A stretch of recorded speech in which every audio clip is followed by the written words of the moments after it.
Un presunto caso di mala sanità, ne parla Meridio News. Ad Acireale muore dopo il ricovero, parenti denunciano, mio fratello si agitava e lo hanno preso per pazzo. Questo è quanto racconta, preso da rabbia e sgomento, Renato Ferrara, fratello di Alessio, deceduto la notte tra il 27 e il 28 gennaio scorsi all'ospedale Santa Maria e Santa Venera di Acireale.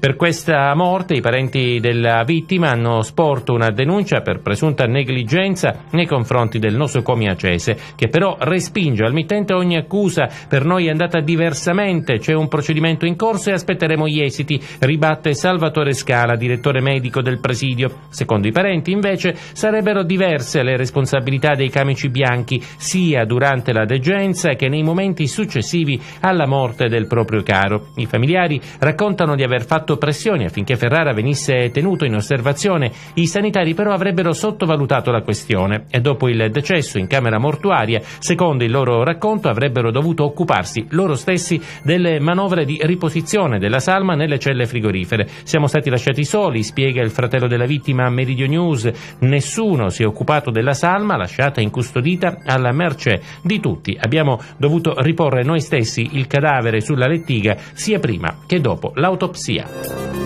E con questa notizia chiudiamo la prima parte della nostra rassegna stampa. Sono le 8:34, ma Buongiorno Notizia prosegue ancora con tante notizie e approfondimenti. Rimanete con noi. Studio 90 Italia, solo musica italiana.